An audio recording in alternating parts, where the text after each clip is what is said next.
ಆಕಾಶವಾಣಿ.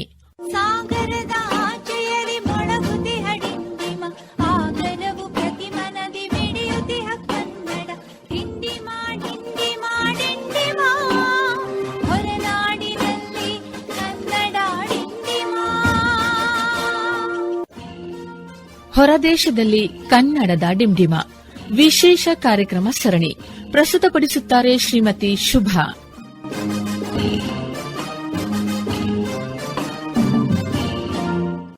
ಆಕಾಶವಾಣಿ ಭದ್ರಾವತಿಯ ಪ್ರೀತಿಯ ಶ್ರೋತೃಗಳೇ, ಹೊರದೇಶದಲ್ಲಿ ಕನ್ನಡ ಡಿಂಡಿಮ ಕಾರ್ಯಕ್ರಮಕ್ಕೆ ನಿಮಗೆಲ್ಲ ಸ್ವಾಗತ ಸುಸ್ವಾಗತ. ನಿಮ್ಮ ಭದ್ರಾವತಿಯ ಕನ್ನಡತಿ ಶುಭಾ ಮಾಡುವ ನಮಸ್ಕಾರಗಳು.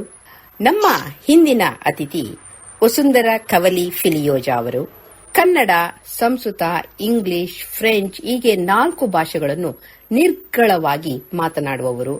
ಕನ್ನಡದ ಮಗಳು, ಫ್ರೆಂಚ್ನ ಸೊಸೆ, ವಿಜಯನಗರ ಸಾಮ್ರಾಜ್ಯ, ದೇವಾಲಯಗಳು, ಶಾಸನಗಳು, ಅದರ ಕುರಿತು ಸಂಶೋಧನೆ, ವಿವಿಧ ಕ್ಷೇತ್ರಗಳಲ್ಲಿ ಇವರ ಕೊಡುಗೆಗಾಗಿ ಕರ್ನಾಟಕದ ಸರ್ಕಾರದಿಂದ ಪ್ರತಿಷ್ಠಿತ ರಾಜ್ಯೋತ್ಸವ ಪ್ರಶಸ್ತಿ, ವಿದ್ಯಾರಣ್ಯ ಪ್ರಶಸ್ತಿ, ಚಿದಾನಂದ ಪ್ರಶಸ್ತಿ ಹೀಗೆ ಹಲವಾರು ಪ್ರತಿಷ್ಠಿತ ಪ್ರಶಸ್ತಿಗಳಿಂದ ಗೌರವಿಸಲಾಗಿದೆ. ಇಂತಹ ಮಹಾನ್ ಕನ್ನಡತಿಯೊಂದಿಗೆ ಸಂಭಾಷಣೆ ಮಾಡುವ ಅದೃಷ್ಟ ನಮ್ಮದು. ನಮಸ್ಕಾರ ವಸುಂಧರಾಮ್ ಅವರೇ, ಹೇಗಿದ್ದೀರಾ? ಚೆನ್ನಾಗಿದ್ದೇವೆ. ನಮಸ್ಕಾರ ಶುಭಾ ಅವರೇ. ತುಂಬಾ ಸಂತೋಷ ಬೇಕಾಗಿದ್ದ. ನಮಗೂ ತುಂಬಾನೇ ಸಂತೋಷ, ನಮ್ಮ ಅದೃಷ್ಟ ಅಂತಾನೆ ಹೇಳಿದ್ನೆ ಅಲ್ವಾ. ಅದೇ ವಸುಂಧರಾ ಅವರೇ, ನೀವು ಕರ್ನಾಟಕದ ಮೂಲದವರು, ಆದ್ರೆ 60ರ ದಶಕದಲ್ಲಿ ಫ್ರಾನ್ಸ್ಗೆ ಪ್ರಯಾಣ ಹೇಗ್ ಮಾಡಿದ್ರಿ? ಅದರ ಹಿನ್ನೆಲೆ ಏನು? ನಾನು ಇತಿಹಾಸದ ವಿದ್ಯಾರ್ಥಿನಿ, ಮೊದಲಿಂದನೂ ಇತಿಹಾಸನೇ ಓದಿರೋದು. ನಾನು BA ಇತಿಹಾಸ, MA ಇತಿಹಾಸ. ಆದ್ರೆ ನಮ್ಮ ಮನೆಯಲ್ಲಿ ನನಗೊಬ್ಬಳಿಗೆ ಅಲ್ಲ, ನಮ್ಮ ಮನೆಯಲ್ಲಿ ಎಲ್ರಿಗೂ ನಾಟಕದ ಹುಚ್ಚು. ಅದು ನಮ್ ತಂದೆಯವರಿಂದ ನಾಟಕ ಮಾಡೋದು, ನಾಟಕ ಬರೆಯೋದು, ಓದಿಸೋದು, ನಾಟಕ ಡೈರೆಕ್ಟ್ ಮಾಡೋದು, ಇದೆಲ್ಲ ನಮ್ಮ ಮನೇಲಿ ಬಂದಿದೆ ನಮ್ಗೆಲ್ಲರಿಗೂ. ಅದೇ ತರ BA MA ವಿದ್ಯಾರ್ಥಿನಿ ಆದಾಗ ಯೂನಿವರ್ಸಿಟಿಲಿ ನಾಟಕ ಮಾಡ್ತಾ ಇದ್ದೆ. ನಮ್ ಡಿಪಾರ್ಟ್ಮೆಂಟ್ ಬೇರೆ ಬೇರೆ ಇದ್ರಿಂದ. ಆಮೇಲೆ ನಾನು MA ಮುಗಿದ್ಮೇಲೆ ಬೇರೆ ಇನ್ನೊಂದು ಯಾವ್ದಾದ್ರು ಪರದೇಶಿ ಭಾಷೆ ಅಂದ್ರೆ ಫಾರಿನ್ ಲ್ಯಾಂಗ್ವೇಜ್ ಅಂತ ಹೇಳ್ತಾರಲ್ಲ, ಇಂಗ್ಲಿಷ್ ಅಲ್ಲದೆ ಫಾರಿನ್ ಲ್ಯಾಂಗ್ವೇಜ್ ಯಾವ್ದಾದ್ರು ಕಲಿಯೋಣ ಅಂತ ಹೋದ. ಆಗಿನ ಕಾಲ ಹೇಗಿತ್ತು ಅಂತಂದ್ರೆ, ನಾನು ಮತ್ತೆ ನನ್ನ ಸ್ನೇಹಿತೆ ಒಬ್ಬಳು ಇಬ್ರು ಜರ್ಮನ್ ಕಲಿಯೋಣ ಅಂತ ಹೋದ್ವಿ. ಆದ್ರೆ ಯೂನಿವರ್ಸಿಟಿಲಿ foreign languages department head French. ಅವರು ನೋಡಿ, ಏನಿದು ಜರ್ಮನ್ಗೆ 2 ಹುಡುಗಿಯರು, ಫ್ರೆಂಚ್ ಒಬ್ರು ಇಲ್ಲ ಅನ್ಕೊಂಡು ನನ್ನ ಸ್ನೇಹಿತೆಯನ್ನ ಜರ್ಮನ್ ಕಲಿಯೋದಕ್ಕೆ ಕಳಿಸಿ ನನ್ನ ಫ್ರೆಂಚ್ ಕಲಿಯೋದಕ್ಕೆ ಕರ್ಕೊಂಡ್ರು. ಹೀಗಾಗಿ ನಾನು ಫ್ರೆಂಚ್ ಕಲಿಯೋದಕ್ಕೆ ಶುರು ಮಾಡಿದೆ. ಆ ಕಲಿತಾ ಇರುವಾಗ ಫ್ರಾನ್ಸ್ ಅಲ್ಲಿ ನಾಮ್ಸಿ ಅಂತ ಒಂದು ಊರು, ಸ್ಟ್ರಾಸ್ಬರ್ಗ್ ಸಮೀಪದ್ದು, ಅಲ್ಲಿ ಒಂದು ಯೂನಿವರ್ಸಿಟಿಲಿ ಒಂದು ಇನ್ಸ್ಟಿಟ್ಯೂಟ್ ಮಾಡಿದ್ರು, drama course for university students ಅಂತ. ಅದಕ್ಕೊಂದು 10 ಸ್ಕಾಲರ್ಶಿಪ್ ಅನೌನ್ಸ್ ಮಾಡಿದ್ರು. ನನ್ನ ಕರ್ಮಧರ್ಮ ಸಂಯೋಗದಿಂದ 10 ಸ್ಕಾಲರ್ಶಿಪ್ ಹೇಳಿದ್ರೆ 10-12 ಅಪ್ಲಿಕೇಶನ್ ಬಂದಿತ್ತಂತೆ. ಅದರಲ್ಲಿ ನಂದು ಒಂದು. ಹೀಗಾಗಿ ನನ್ಗೆ ಫ್ರಾನ್ಸ್ ಹೋಗೋದಕ್ಕೆ ಸ್ಕಾಲರ್ಶಿಪ್ ಸಿಕ್ತು. ಮನೆಯಲ್ಲಿ ಅಪೋಸ್ ಮಾಡ್ತಾ ಇದ್ರು ನಮ್ ತಂದೆ ತಾಯಿ. ಮದ್ವೆಗ್ ಬಂದ್ ಹುಡುಗಿ ಹಾಗೆ ಹೋಗ್ತಾರ. ನಾನು ಮದ್ವೆ ಮಾಡ್ಬೇಕಾಗಿತ್ತು ಅಂದ್ರೆ ಮ್ಯಾಟ್ರಿಕ್ ಆದಾಗ್ಲೇ ಮಾಡ್ಬೇಕಾಗಿತ್ತು. ಈಗ ನನ್ ಮದ್ವೆ ವಿಚಾರ ಬಂತು ನಿಮ್ಗೆ, ನಾನೇನು ಕೇಳಲ್ಲ, ನಾನ್ ಹೋಗೋವಳೆ ಅಂತ ಹಠ ಮಾಡ್ದೆ. ಅದಕ್ಕೆ ನನಗೆ ಬೆಂಬಲ ಕೊಟ್ಟವರು ನಮ್ ಪ್ರೊಫೆಸರು ಹಾಗೂ ಅವಾಗ ಕರ್ನಾಟಕ ಯೂನಿವರ್ಸಿಟಿ ವೈಸ್ ಚಾನ್ಸಲರ್ ಆಗಿ DC ಪಾವಟಿ ಅವರು.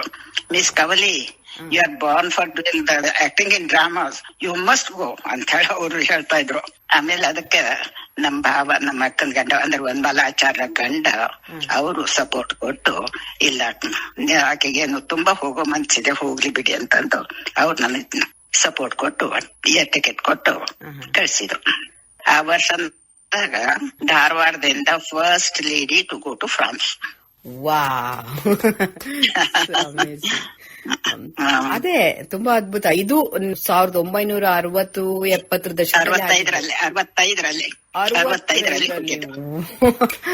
ನಂಬಕ್ಕೆ ಆಗಲ್ಲ ನಮ್ಗೆ ಅದನ್ನೆಲ್ಲ. 65ರಲ್ಲಿ ಒಂದು ಹೆಣ್ಮಗಳು ಧಾರವಾಡದಿಂದ ಫ್ರಾನ್ಸ್ಗೆ ಹೋಗೋದು ಭಾಷೆ ಸರಿಯಾಗಿ ಗೊತ್ತಿಲ್ಲ. ಅಲ್ಲಿ ಫ್ರಾನ್ಸ್ ಅಲ್ಲಿ ಯಾರದು ಪರಿಚಯ ಇರ್ಲಿಲ್ಲ. ಹೋದೆ ಹಾಗೆ. ಈ ಹುಚ್ಚು ಧೈರ್ಯ ಅಂತ ಹೇಳ್ತಾರಲ್ಲ, ಹರೇ ವಯಸ್ಸಿನಲ್ಲಿ ಹುಚ್ಚು ಧೈರ್ಯ ಇರುತ್ತೆ, ಹಾಗೆ ಮಾಡ್ತೇವಿ. ಅದು ಕರ್ಮ ಧರ್ಮ ಸಂಯೋಗದಿಂದ ಎಲ್ಲ ಒಳ್ಳೇದಾಯ್ತು. ದೇವರಿಗೆ ನಾನು ನನ್ನ ನಮಸ್ಕಾರ ಹೇಳ್ತೇನೆ. ಚಿರಋಣಿ ಅಂತ ಹೇಳ್ಬೇಕು. ನಿಮ್ಮ ದೊಡ್ಡತನಮ್ಮ. ಅದೇ ನಾನು ಇನ್ನೂ ತುಂಬಾ ಮಾತಾಡ್ಲಿಕ್ಕಿದೆ ನಿಮ್ಮ ಹತ್ರ. ಬೇಗ ಬೇಗ ಮಾತಾಡೋಣ, ಎಷ್ಟೊಂದು ಸಂಗ್ರಹ ಮಾಡ್ಬೇಕು. ನೀವು ವಿಜಯನಗರ ಸಾಮ್ರಾಜ್ಯ ಮತ್ ದೇವಾಲಯಗಳು, ಶಾಸನಗಳು ಇದೆಲ್ಲದ್ರ ಬಗ್ಗೆ ತುಂಬಾ ಆಳವಾದ ಅಧ್ಯಯನ ಮಾಡಿದೀರಾ. ಅದ್ರ ಬಗ್ಗೆ ನಮ್ಗೆ ಸ್ವಲ್ಪ ವಿವರ ನೋಡಿ. ನಿಮ್ಮ ಪ್ರಶ್ನೆಯಲ್ಲಿ ಮೊದ್ಲಿಂದಾನೇ ಸರಿಪಡಿಸ್ತೇನೆ. ಅದು ವಿಜಯನಗರ ಸಾಮ್ರಾಜ್ಯ ಅನ್ನೋದು ಇರಲಿಲ್ಲ. ಇದನ್ನ ನೀವು ಚೆನ್ನಾಗಿ ಬರೆದಿಟ್ಕೊಳ್ರಿ ಎಲ್ರು, ಯಾರು ಕೇಳ್ತಾ ಇದ್ದಾರ. ವಿಜಯನಗರ ಸಾಮ್ರಾಜ್ಯ ಅನ್ನೋದು ಎಂದೆಂದಿಗೂ ಇರಲಿಲ್ಲ. ಆದ್ರೆ ಅವಾಗ ಇದ್ದ ಸಾಮ್ರಾಜ್ಯದ ಹೆಸರು ನಿಮಗೆ ಆಶ್ಚರ್ಯ ಆಗ್ಬೋದು. ಅದ್ರ ಹೆಸರು ಕರ್ನಾಟಕ ಸಾಮ್ರಾಜ್ಯ ಅಂತ ಇತ್ತು. ಈಗ ನೋಡ್ರಿ, ನಮ್ ಭಾರತದಲ್ಲಿ ಎಷ್ಟೊಂದು ರಾಜ್ಯ, ಆದ್ರೆ ಯಾವ ಸ್ಟೇಟ್ಗೂ ಲೀಗಲ್ ಇದು ಸಿಕ್ಲಿಲ್ಲ. ನಮ್ ಕರ್ನಾಟಕ ರಾಜ್ಯಕ್ಕೆ ಮಾತ್ರ ಅದು ದೊಡ್ಡ ರಾಜ್ಯದ ಹೆಸರು ಬಂತದಕ್ಕೆ.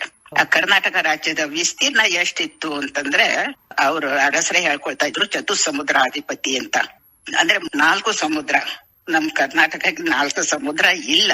ಆದ್ರೂ ಅವ್ರು 4 ಸಮುದ್ರ ಹ್ಯಾಕ್ ಮಾಡಿದ್ರು ಅಂತಂದ್ರೆ, ಪೂರ್ವ, ಪಶ್ಚಿಮ, ದಕ್ಷಿಣಕ್ಕೆ ಮಹಾಸಾಗರಗಳು ಉಂಟು.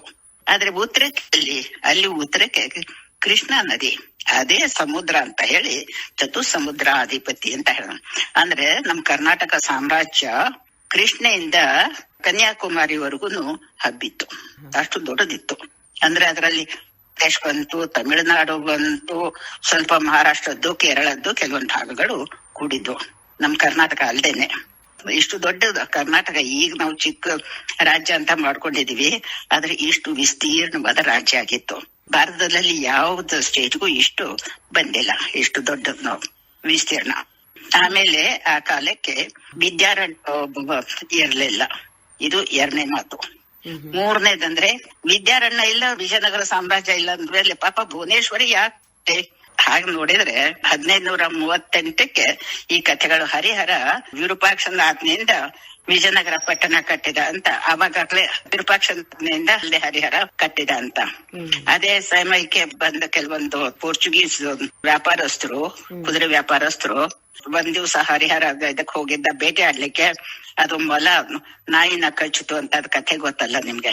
ಅದ್ ನಾಯಿನ ಕಚ್ಚಿಬಿಟ್ಟು ಅವಾಗ ಅಲ್ಲಿ ಇದೇನಪ್ಪ ಎಷ್ಟು ಆಶ್ಚರ್ಯ ಅಂತ ಹೋಗಿ ಅಲ್ಲಿ ಇದ್ದ ಒಬ್ಬ ಸ್ವಾಮಿಗಳಿಗೆ ಕೇಳಿದ್ರೆ, ಅವರು ಇಲ್ಲ, ಅದು ಮಹಾಶಕ್ತಿಯುಳ್ಳ ಜಾಗ, ಅದು ಅಲ್ಲೇ ನೀನು ಪಟ್ಟಣ ಕಟ್ಟು ಅಂತ ಹೇಳ್ತಾರೆ. ರಾಜಧಾನಿ ಕೂಡ ಅಲ್ಲ, ಅಲ್ಲೇ ನಿನ್ನ ಅರಮನೆಯನ್ನು ಕಟ್ಕೋ, ಒಳ್ಳೇದಾಗುತ್ತೆ ಅಂತ ಹೇಳಿದ್ರು. ಸ್ವಾಮಿಗಳ ಹೆಸರು ವಿದ್ಯಾರಣ್ಯ ಅಂತಿತ್ತು. ಅದಕ್ಕೆ ವಿದ್ಯಾನಗರ ಕಟ್ಟಿದ್ರು, ವಿಜಯನಗರ ಆಯ್ತು ಅಂತ ಅವರೆಲ್ಲ. ಅಂದ್ರೆ ಆಗಲೇ 1538 ಸುಮಾರಿಗೆ ಈ ಕಥೆಗಳು ಬರ್ತಾ ಇತ್ತು. ಆದ್ರೆ ಅವಾಗಿನ್ನೂ ಭುವನೇಶ್ವರಿ ಬಂದಿರ್ಲಿಲ್ಲ. ಭುವನೇಶ್ವರಿ ಬಂದಿದ್ದು 18ನೇ ಶತಮಾನದಲ್ಲಿ. 1565ರಲ್ಲಿ ತಾಳಿಕೋಟೆ ಆದ್ಮೇಲೆ 1580 ಸುಮಾರಿಗೆ ಅಲ್ಲಿ ಆಳಿದ ಎಲ್ಲ ಅರಸರು ಹೋಗ್ಬಿಟ್ಟಿರ್ತಾರ. ಕೊನೆಯ ಅರಸು ಸದಾಶಿವರಾಯ ಅವನು ತೀರ್ಕೊಂಡ್ ಬಿಟ್ಟಿರ್ತಾನೆ 1580. ಅಂದ್ರೆ ತಾಳಿಕೋಟೆ ಯುದ್ಧ ಆಗಿ ಸುಮಾರು ವರ್ಷದ ನಂತರ ಅವನು ತೀರ್ಕೊಡ್ತಾನೆ. ಆಮೇಲೆ ಹಂಪಿನ ಒಬ್ಬೊಬ್ರೆ ಬಿಟ್ಟು ಹೋಗೋದಕ್ ಶುರು ಮಾಡ್ತಾರೆ. ಆದ್ರೂ ಕೂಡ ವಿರೂಪಾಕ್ಷ ದೇವಸ್ಥಾನದಲ್ಲಿ, ಅದು ಮುಖ್ಯ ದೇವಸ್ಥಾನ ಅಲ್ವಾ, ಅಲ್ಲಿ ಪೂಜೆ ಪುರಸ್ಕಾರ ನಡೀತಾ ಇರ್ತದೆ. ಆದ್ರೆ ಕಾಲಕ್ರಮೇಣ ಅದನ್ನ ಯಾರು ನೋಡ್ಕೊಳ್ಳೋರಿರೋದಿಲ್ಲ, ರಿಪೇರಿ ಮಾಡೋದು ಏನು ನೋಡ್ಕೊಳ್ಳೋರಿರಲ್ಲ. ಹೀಗಾಗಿ ಅದು ಹಾಳಾಗ್ತಾ ಇತ್ತು. ಆವಾಗ 18ನೇ ಶತಮಾನದಲ್ಲಿ ಅಲ್ಲಿ ಬಿಷ್ಟಪಯ್ಯ ಅಂತ ಒಬ್ರು ಬರ್ತಾರೆ. ಅವರು ಲೋಕಲ್ ಡಿವೋಟಿ ಅಂತ ಹೇಳ್ತಾರಲ್ಲ ಒಬ್ಬೊಬ್ರು. ಅವ್ರಿಗೆ ಶ್ರೀ ವಿದ್ಯಾರಣ್ಯ ಅಂತ ಒಬ್ರು ಸ್ವಾಮಿಗಳು ಅವ್ರು ಹೇಳ್ತಾರೆ, ಈ ದೇವಸ್ಥಾನನ ನೀನು ಇನ್ನೊಂದ್ಸಲ ಜೀರ್ಣೋದ್ಧಾರ ಮಾಡಿ ಇದನ್ನ ಮಾಡೋ. ಅವ್ರದ್ದು ಮನೆಯವರು ಹೇಳೋದು ನೀನೇ ಕಟ್ಟಿಸ್ಬೇಕು ಅಂತ ಹೇಳ್ತಾರೆ. ಗೋಪುರನ ಎಲ್ಲ ಹೇಳ್ತಾರೆ. ಅದರದ್ದು ನಮಗಷ್ಟು ಸಮಂಜಸ ಇಲ್ಲದು. ಜೀರ್ಣೋದ್ಧಾರ ಮಾಡಿದ್ರು. ಆವಾಗ ಬಿಷ್ಟಪ್ಪಯ್ಯ ಶಾಕ್ತರು. ಈ ಶಾಕ್ತರಿಗೆ ಭುವನೇಶ್ವರಿ ಮುಖ್ಯ ದೇವತೆ. ಆಮೇಲೆ ಅವರು ಗುರುಗಳಾಗಿದ್ದವ್ರು ಬಹುಶಃ ಶ್ರೀ ವಿದ್ಯಾರಣ್ಯರೇ ಇರ್ಬೇಕು. ಅವರು ಹೀಗಾಗಿ ಇವರಿಬ್ರು ಶಾಕ್ತರಿಂದಾಗಿ ಅಲ್ಲಿ ವಿರೂಪಾಕ್ಷ ದೇವಸ್ಥಾನದಲ್ಲಿ ಭುವನೇಶ್ವರಿ ಪೂಜೆ ಪ್ರಾರಂಭ ಆಯ್ತು. ಭುವನೇಶ್ವರಿ ವಿರೂಪಾಕ್ಷ ದೇವಸ್ಥಾನಕ್ಕೆ ಬಂದಿದ್ದು 18ನೇ ಶತಮಾನದಲ್ಲಿ. 1336-46 ಅಂತ ಹೇಳ್ತಾರೆ. ಆವಾಗ ಅಲ್ಲಿ ಭುವನೇಶ್ವರಿ ಇರಲಿಲ್ಲ, ವಿದ್ಯಾರಣ್ಯರು ಇರಲಿಲ್ಲ. 1336ರಲ್ಲಿ ಶಾರದಾ ಪೀಠದ ಸ್ವಾಮಿಗಳು ವಿದ್ಯಾತೀರ್ಥರು ಅಂದ್ರೆ ಮಹಾ ಮುತ್ಸದ್ದಿಯವರು. ಅವರಿಗೆ ವಿಷನರಿ ಪರ್ಸನ್ ಅಂತಾರಲ್ಲ ಇಂಗ್ಲಿಷ್ ಅಲ್ಲಿ. ಅವರು ಯೋಗದಿಂದ ತಿಳ್ಕೊಂಡಿರ್ಬೇಕು ಮುಂದೆ ಏನ್ ಆಗ್ಬಹುದು ಏನು ಅಂತ. ಅವರು ಹೇಳ್ತಾರೆ. ಇಡೀ ದಕ್ಷಿಣ ಹಿಂದೂಸ್ತಾನಕ್ಕೆ ಒಬ್ಬನೇ ರಾಜ ಇರಬೇಕು, ಅವನಿಗೆ ಎಲ್ಲರೂ ಬೆಂಬಲ ಕೊಡ್ಬೇಕು, ತನು ಮನ ಧನದಿಂದ ಕೊಡ್ಬೇಕು ಅಂತ ಅವ್ರು ಹೇಳ್ತಾರೆ. ಹಾಗೆ ಹೇಳಿದಾಗ ಅವ್ರ ಮಾತನ್ನ ಸಾಮಾನ್ಯವಾಗಿ ಒಪ್ಕೊಂಡು ಅದನ್ನ ನಡೆಸ್ಕೊಟ್ಟವರು ಮುಖ್ಯವಾಗಿ ಹೊಯ್ಸಳ ಮುಮ್ಮಡಿ ಬಲ್ಲಾಳ ಅಂತೂ ಆಯ್ತು. ಅವರ ಹೆಂಡತಿ ಮುಮ್ಮಡಿ ಬಲ್ಲಾಳನ ರಾಣಿ ಕೃಷ್ಣಾಯಿ ತಾಯಿ ಅಂತ, ಅವರು ಆಳೂಪ ವಂಶದವಳು. ಆಕೆ ಒಪ್ಕೊಳ್ತಾರ. ಅದು ದೊಡ್ಡ ಮಾತು ನಮ್ಗೆ. ಇದನ್ನ ಯಾವ ಇತಿಹಾಸಕಾರರು ಹೇಳಿಲ್ಲ. ಹೌದೌದು, ನಿಮ್ಗೆ ಎಷ್ಟೊಂದು ಅಧ್ಯಯನ ಮಾಡಿದೀರಾ, PhD ಮಾಡಿದೀರಾ ಅದ್ರ ಬಗ್ಗೆ ಸಂಶೋಧನೆ ಎಲ್ಲ. ನಿಮ್ ಹತ್ರ ಮಾತಾಡ್ಲಿಕ್ಕೆ ನಮ್ಗೆ ಸುಮಾರು 1 ಗಂಟೆ ಮೇಲಾದ್ರೂ ವಿಷಯಗಳು ತಿಳ್ಕೊಳ್ಳಿಕ್ಕಿದೆ. ಅದನ್ನ ಇನ್ನೊಂದ್ಸತಿ ಮಾಡೋಣ ಅಂತೆ. ಅದೇ ನಿಮ್ಗೆ ಇನ್ನೂ ಕೇಳ್ಬೇಕು ಅಂದ್ರೆ, ಆಕಾಶವಾಣಿದು ನಿಮ್ಗೆ ಏನೋ ಟಚ್ ಇದೆ, ಅದ್ರದ್ದು ಸ್ವಲ್ಪ ಮೂಲ ಸಂಬಂಧ ಏನೋ ಇದೆ, ಅದು ಹೇಗೆ? ಧಾರವಾಡದಲ್ಲಿ ಆಕಾಶವಾಣಿ ಶುರುವಾಯ್ತು 55 ಸುಮಾರಿಗೆ ಇರ್ಬೇಕು, 55-60 ಸುಮಾರಿಗೆ. ಆವಾಗಿನಿಂದ ನಮಗೆ ಆಕಾಶವಾಣಿಗೆ ಗಂಟು ನಂಟು ಅಂತ ಹೇಳ್ಬೋದು. ಆಮೇಲೆ ಮುಂದೆ ಏನಾಯ್ತು ಅಂದ್ರೆ, ನಿಮ್ಗೆ ಆಶ್ಚರ್ಯ ಆಗ್ಬೋದು, ನನಗೂ ಭದ್ರಾವತಿಗೂ ಒಂದು ನಿಕಟವಾದ ಸಂಬಂಧ ಇದೆ. ನಾನು ಅಲ್ಲಿ ಭದ್ರಾವತಿಗೆ ಬಂದಿಲ್ಲ, ರೇಡಿಯೋದ ಪಾತ್ರನೂ ವಹಿಸಿಲ್ಲ, ಆದ್ರೆ ನನಗೂ ಅದಕ್ಕೂ ಹೇಗೆ ಸಂಬಂಧ ಇದೆ ಅಂದ್ರೆ, 65 ನಂತರ ವಸಂತ ಕೌಲಿ ಅಂತ ಅನ್ನೋರು ಬಾಂಬೆದಲ್ಲಿ ಇಂಗ್ಲಿಷ್ ಪ್ರೊಫೆಸರ್ ಆದವ್ರನ್ನ, ಅವರು ಬೆಂಗಳೂರು ಆಲ್ ಇಂಡಿಯಾ ರೇಡಿಯೋದಲ್ಲಿ ಡ್ರಾಮಾ ಪ್ರೊಡ್ಯೂಸರ್, ನಾಟಕದ ಪ್ರೊಡ್ಯೂಸರ್ ಅಂತ ಬಂದ್ರು, ಕೆಲಸ ಮಾಡ್ತಾ ಇದ್ರು. ಮುಂದೆ ಅವ್ರಿಗೆ 86 ಸುಮಾರಿಗೆ ಅವ್ರನ್ನ ಅಸಿಸ್ಟೆಂಟ್ ಸ್ಟೇಷನ್ ಡೈರೆಕ್ಟರ್ ಅಂತ ಭದ್ರಾವತಿ ಕಳಿಸಿದ್ರು.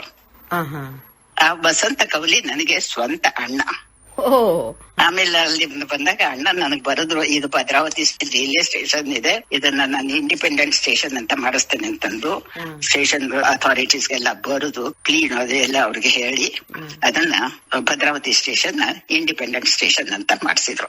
ಇಲ್ಲಿ ಹೋದ್ರೆ ಮೈಸೂರಿಂದ ಬೆಂಗಳೂರಿಂದ ಆಗೋ ಪ್ರೋಗ್ರಾಮ್ಸ್ ಎಲ್ಲ ರೈಲ್ವೆ ಈಗಲೂ ಮಾಡ್ತಾರೆ, ಇಲ್ಲ ಅಂತಿಲ್ಲ, ಆದ್ರೆ ಸ್ವಂತ ಪ್ರೋಗ್ರಾಮ್ನು ಮಾಡಿಸ್ತಾರೆ.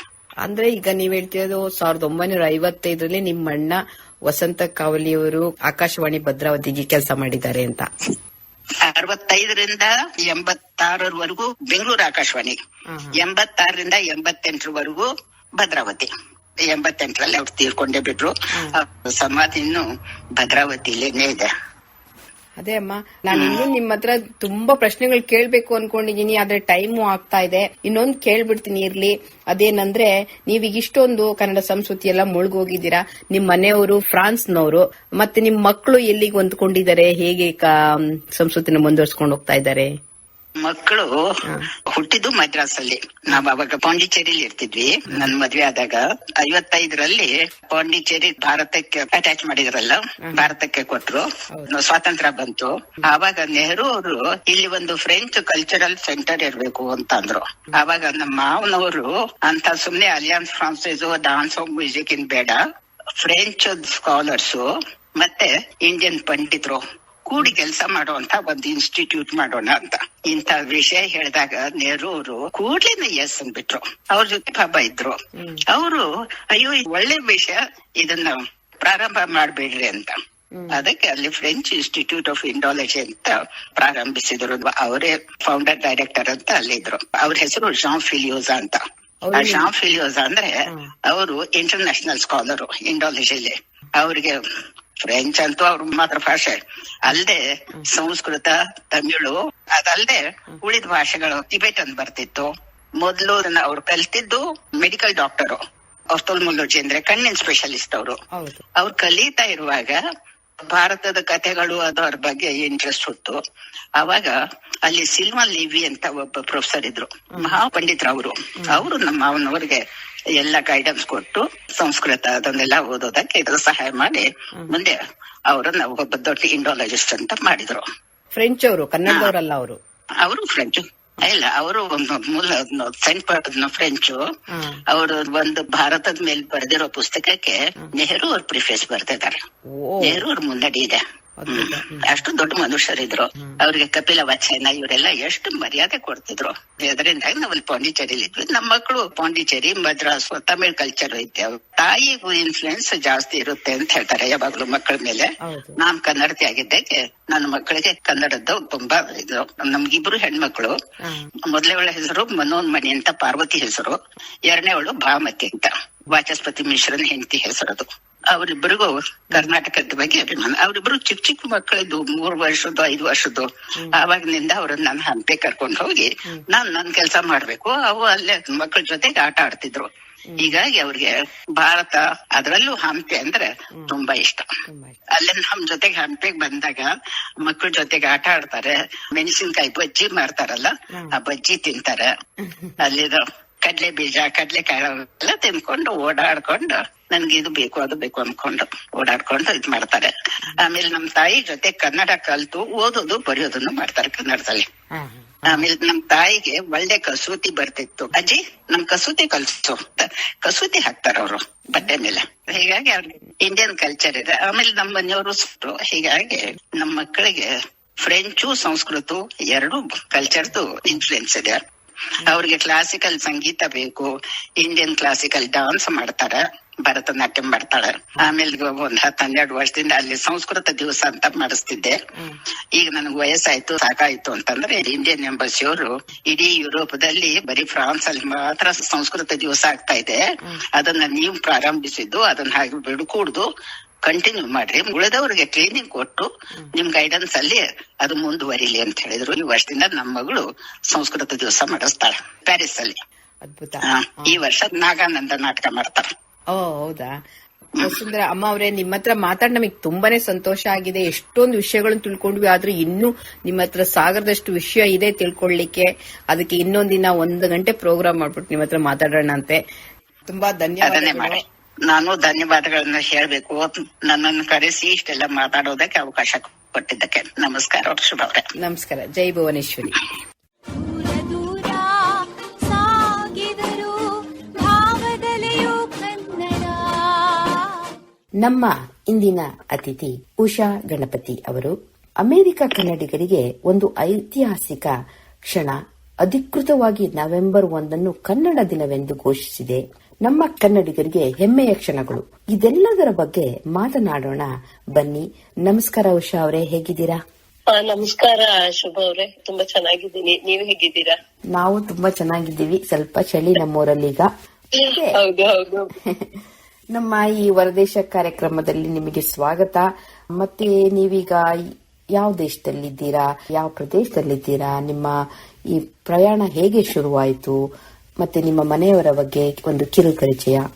ಓಕೆ ಶುಭ ಅವ್ರೆ, ಮೊದಲಿಗೆ ಧನ್ಯವಾದಗಳು ನನ್ನನ್ನ ನಿಮ್ಮ ಈ ಕಾರ್ಯಕ್ರಮಕ್ಕೆ ಈ ಒಂದು ಅವಕಾಶ ಕೊಟ್ಟಿದ್ದಕ್ಕೆ. ನಾನು ಮೊದಲು ನನ್ನ ಜನ್ಮಭೂಮಿಯಿಂದ ಶುರು ಮಾಡ್ತೀನಿ ನನ್ನ ಕಿರು ಪರಿಚಯನ. ಅದೇ ನೀವೇ ಹೇಳಿದ್ರಿ, ನನ್ನ ಹೆಸರು. ನಾನು ಹುಟ್ಟಿದ್ದು ಬೆಳೆದಿದ್ದೆಲ್ಲ ಮೈಸೂರಿನಲ್ಲಿ, ನಮ್ಮ ಐತಿಹಾಸಿಕ ರಾಜನಗರಿ ಅಂತ ಹೇಳ್ಬೋದು. ಸೊ ಅಲ್ಲಿ ಹುಟ್ಟಿ ನಂದು ಸ್ಕೂಲ್ ಎಲ್ಲ ಮರಿಮಲಾಪಾಸು ಮತ್ತೆ ಕಾಲೇಜ್ ಯುವರಾಜಸ್ ಕಾಲೇಜ್ ಅಲ್ಲಿ ಓದ್ದೆ. ಮುಂದೆ ಮಾನಸ್ ಗಂಗೋತ್ರಿಯಲ್ಲಿ ನಂದು ಮಾಸ್ಟರ್ ಡಿಗ್ರಿ ಮಾಡಿ ಮತ್ತೆ ನನ್ನ PhD ಪದವಿನ CFTRI ಅಂತ ಅಂದ್ರೆ central food technological research institute ಅಲ್ಲಿ PhD ಪದವಿ ಪಡ್ಕೊಂಡೆ. ನನ್ಗೆ ಅದೇ ಒಬ್ರು ಅಕ್ಕ ಒಬ್ರು ಅಣ್ಣ, ಅವರೆಲ್ಲ ಈಗ್ಲೂ ಮೈಸೂರ್ಲೇ ಇದ್ದಾರೆ. ನನ್ನ ಅಕ್ಕ ಒಂದು ಕಾಲೇಜಲ್ಲಿ ಲೆಕ್ಚರ್ ಆಗಿ ಕೆಲಸ ಮಾಡ್ತಾ ಇದ್ದಾಳೆ. ಅಣ್ಣ BML ಸಂಸ್ಥೆಯಲ್ಲಿ ಇಂಜಿನಿಯರ್ ಆಗಿ ಕೆಲಸ ಮಾಡ್ತಾ ಇದ್ದಾನೆ. ನಮ್ಮಮ್ಮ ಇದ್ದಾರೆ. ಸೊ ಇದು ನನ್ನ ಕುಟುಂಬ, ನನ್ನ ಜನ್ಮಭೂಮಿದು.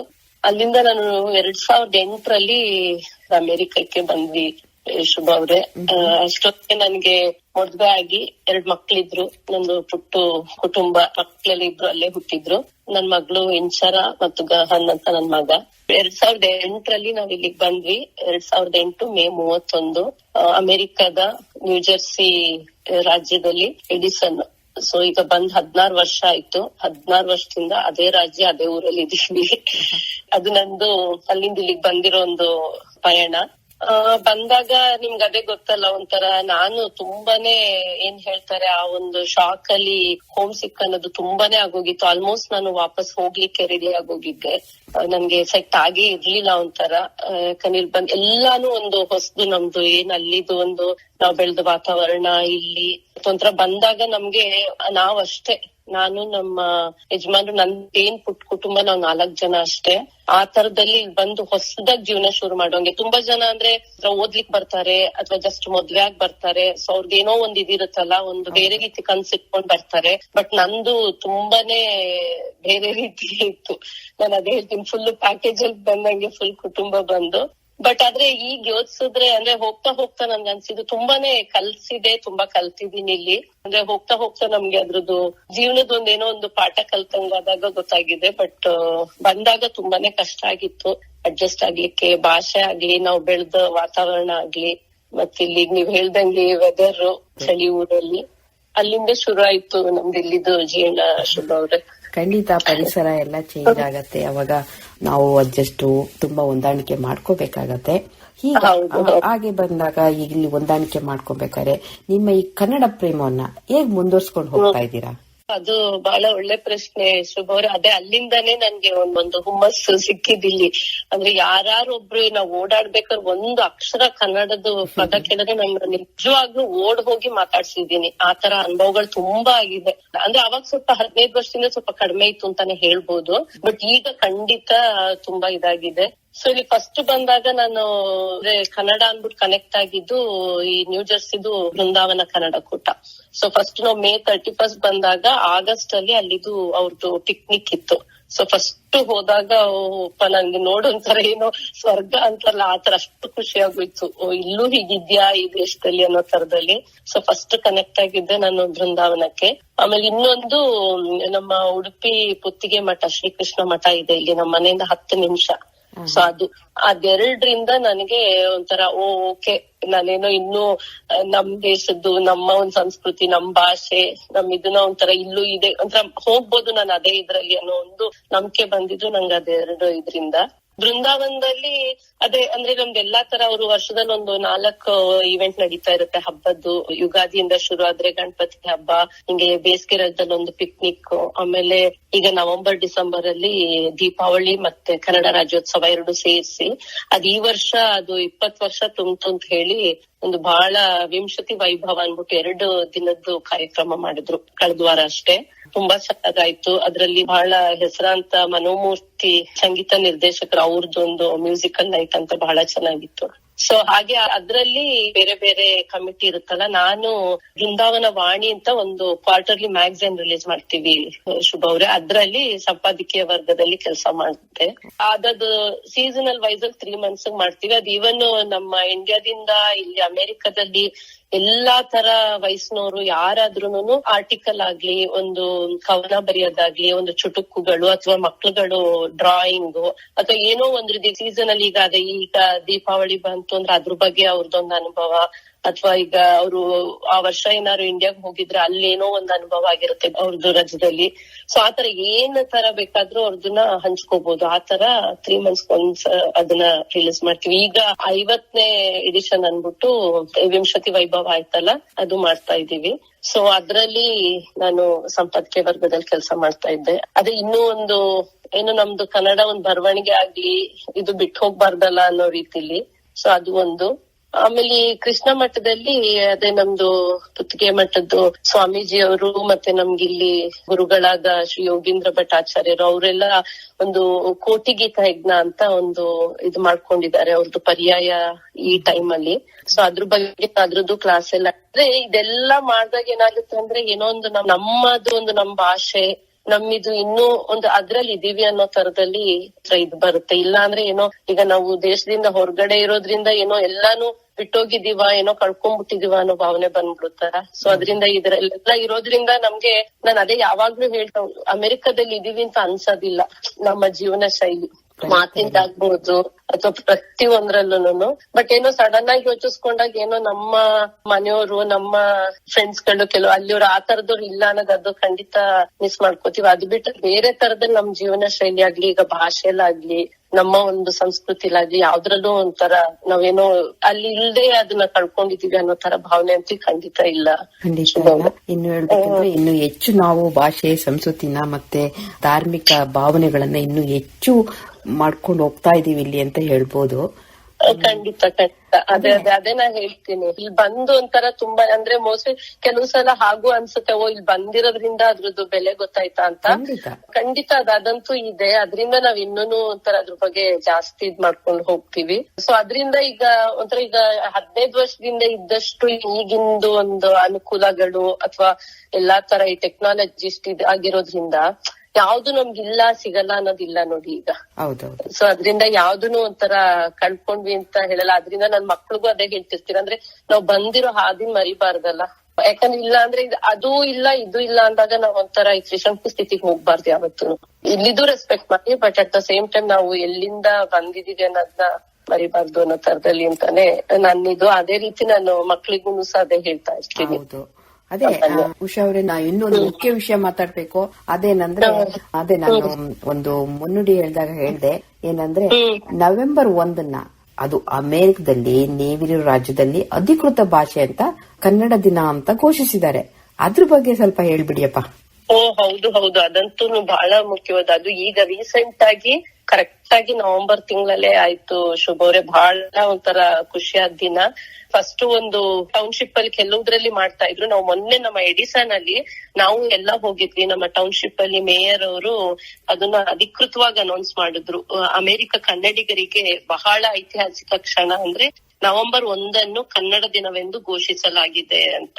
ಸೊ ಅದಂತೂ ಒಂಥರ ಎಷ್ಟು ಖುಷಿ ಆಯ್ತು ಅಂದ್ರೆ ಅಲ್ಲಿದ್ದಾಗ ಅದೇ ಹೇಳ್ತಾರಲ್ಲ, ಮೈಯೆಲ್ಲ ಒಂಥರ ಚಳಿಗುಳ್ಳೆ ಬಂದಂಗ ಆಯ್ತು.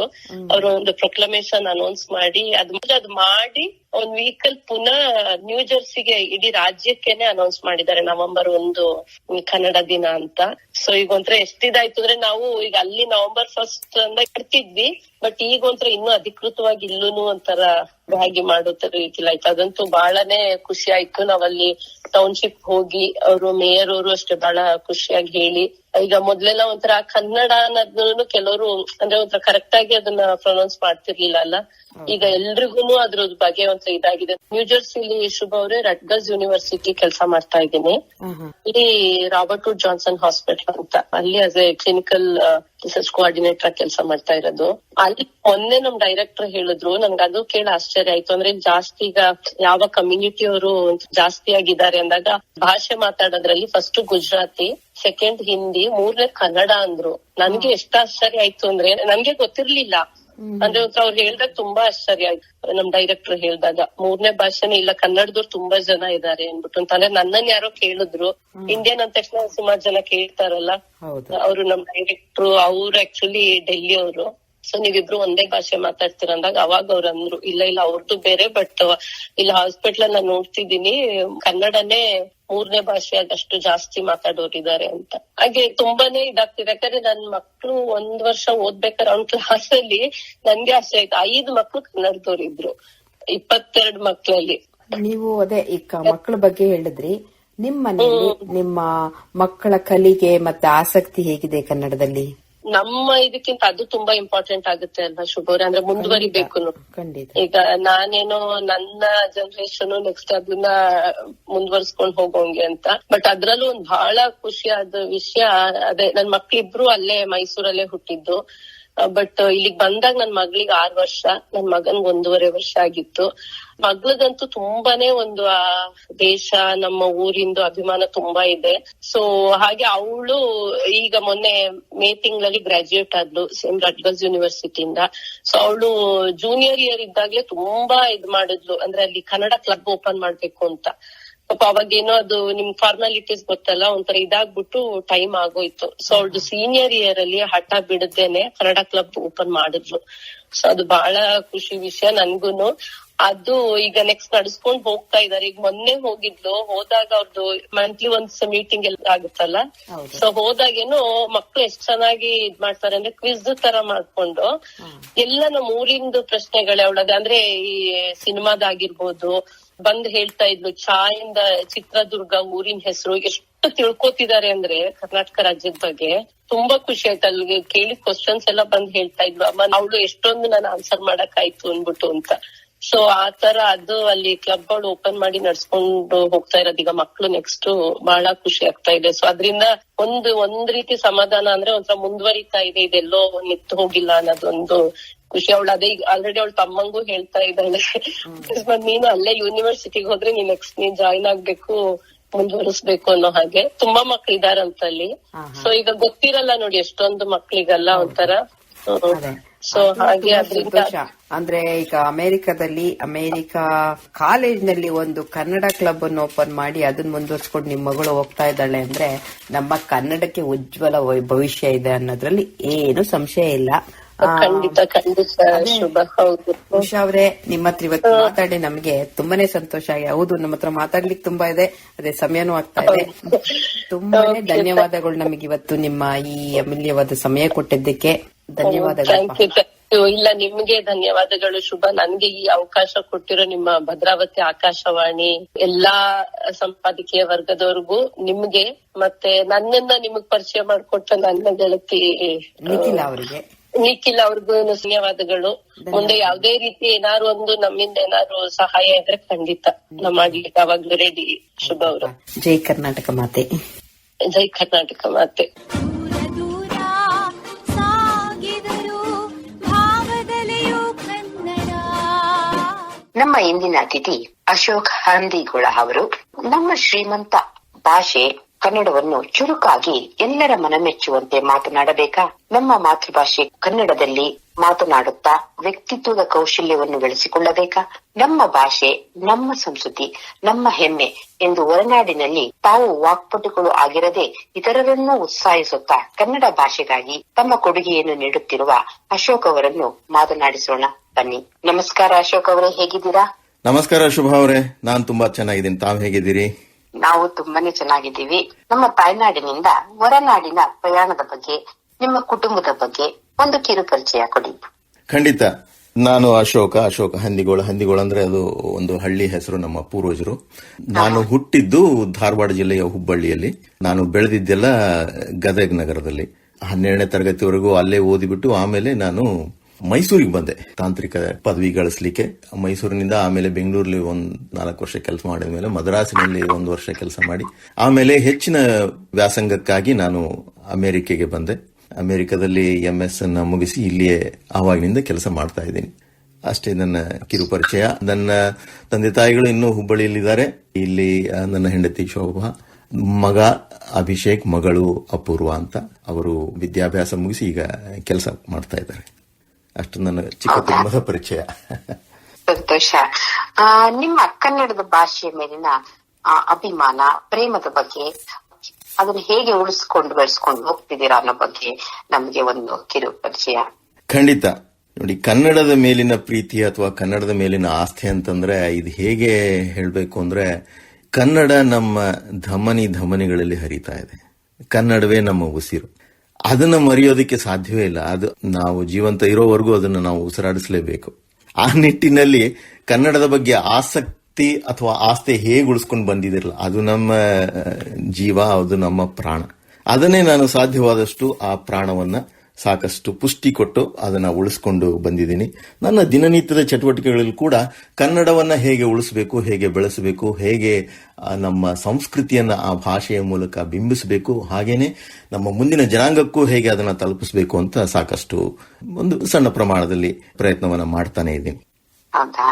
ಈ ಸಾಹಿತ್ಯದ ಮೇಲಿನ ಒಲವು ನಿಮ್ಮ ದಿನನಿತ್ಯ ನಿಮ್ಮ ಚಟುವಟಿಕೆಗಳಲ್ಲಿ ಹೇಗೆ ಅಳವಡಿಸಿಕೊಂಡು ಹೋಗ್ತಾ ಇದ್ದೀರಾ? ಖಂಡಿತ.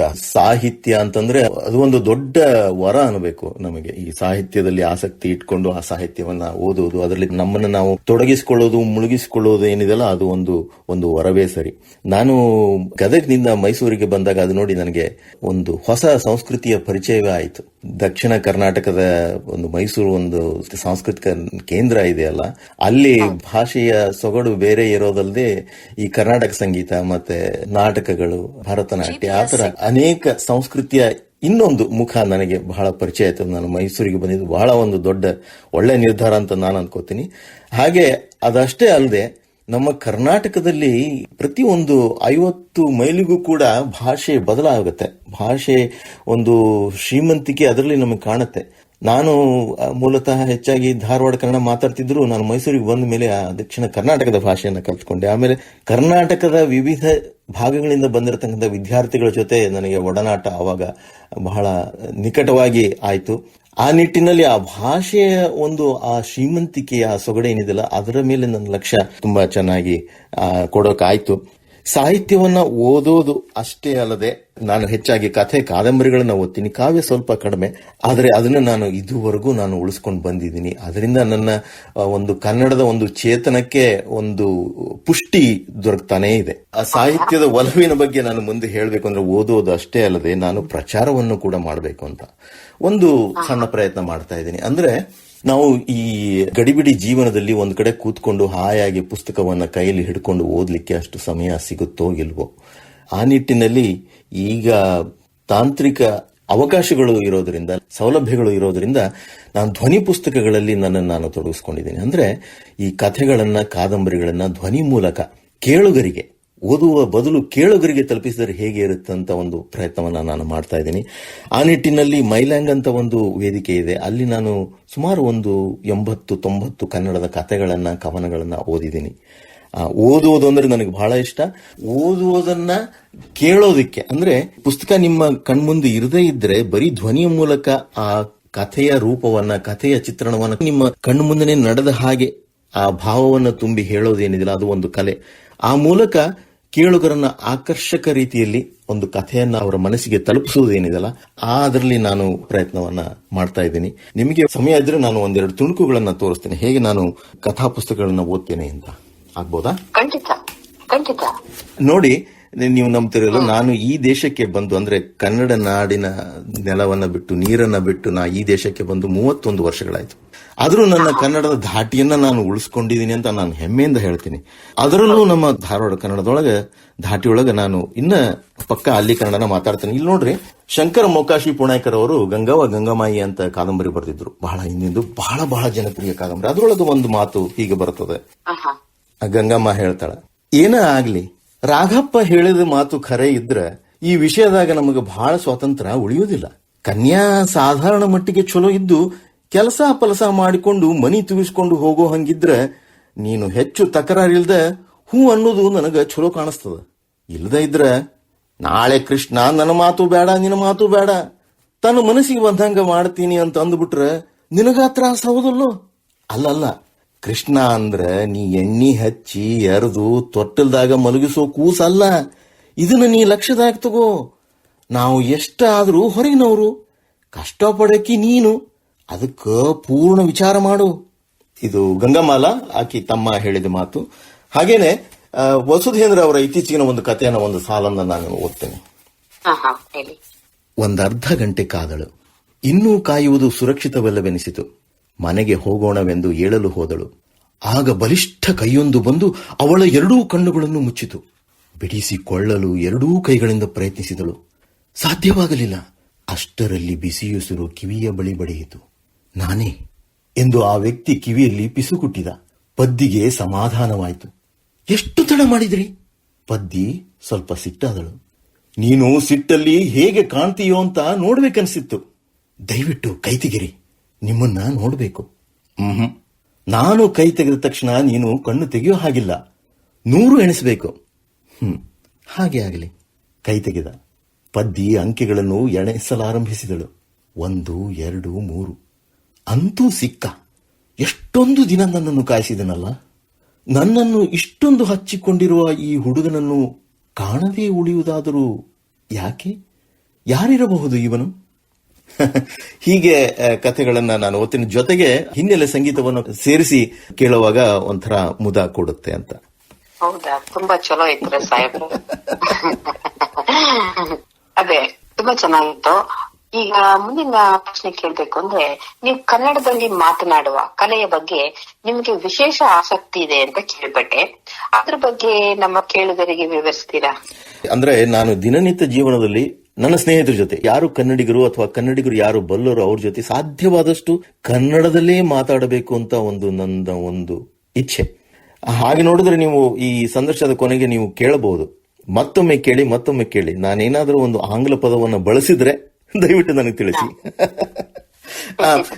ಈ ಮಾತನಾಡುವ ಕಷ್ಟ ಆವಾಗ ನಮ್ಮ ಕರ್ನಾಟಕದವರಿಗೆ ನೀವು ಪೂರ ಕನ್ನಡದಲ್ಲಿ ಮಾತಾಡಿದ್ರೆ ಅರ್ಥ ಆಗುತ್ತೋ ಇಲ್ವೋ ಅನ್ನೋದು ಒಂದು ಭಯ. ಮಾತನಾಡುವ ಕಲೆ ಅಂತ ಹೇಳಿದ್ರಿ, ನನಗೆ ಮಾತನಾಡೋದಂದ್ರೆ ಬಹಳ ಇಷ್ಟ. ನಾನು ಇಲ್ಲಿ ನಮ್ದು ಒಂದು ದೊಡ್ಡ ಕನ್ನಡ ಕೋಟೆ ಇದೆ, ಸಾವಿರಾರು ಜನ ಸದಸ್ಯರಿದ್ದಾರೆ. ಅಲ್ಲಿ ಸಾಂಸ್ಕೃತಿಕ ಕಾರ್ಯಕ್ರಮಗಳು ವರ್ಷ ಪೂರ್ತಿ ನಡೆಯುತ್ತೆ. ಹಲವಾರು ವೇದಿಕೆಗಳಲ್ಲಿ ನಾನು ನಿರೂಪಕನಾಗಿ ಸೇವೆ ಸಲ್ಲಿಸಿದ್ದೀನಿ, ಉದ್ಘೋಷಕನಾಗಿ ಕೆಲಸ ಮಾಡ್ತೀನಿ.